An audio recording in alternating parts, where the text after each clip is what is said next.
Inilahad ni Regional Development Council 7 Chairperson at Cebu Governor Pamela Baricuatro ang kalagayan ng ekonomiya ng Central Visayas, mga proyektong pang-infrastruktura at target na mapababa ang antas ng kahirapan sa rehiyon pagsapit ng 2028. Narito ang report ni Jim Reviosa.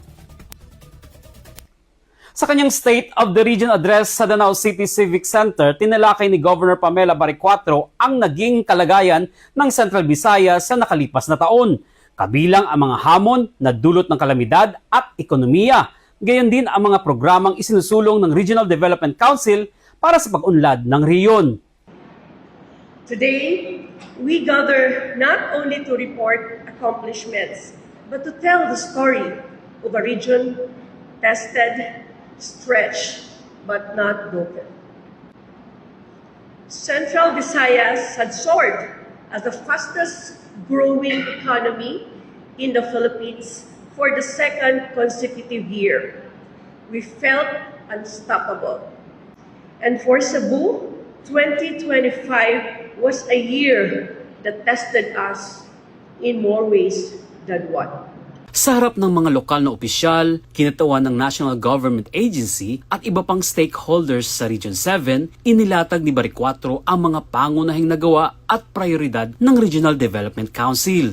In the face of these challenges, many wondered how quickly we could recover, how far we could go, and whether we could emerge stronger than before. Today, the answer is clear. Not only did we endure, we moved forward.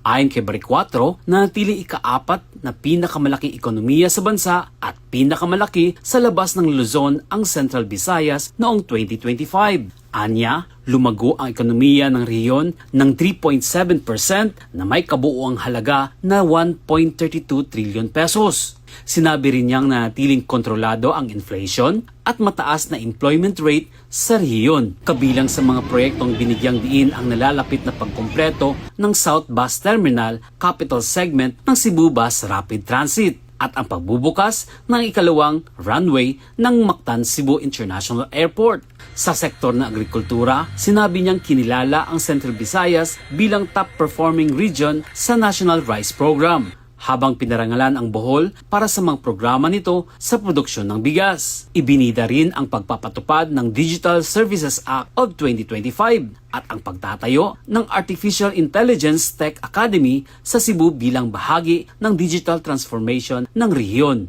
And as we move into 2026, let us carry forward one truth.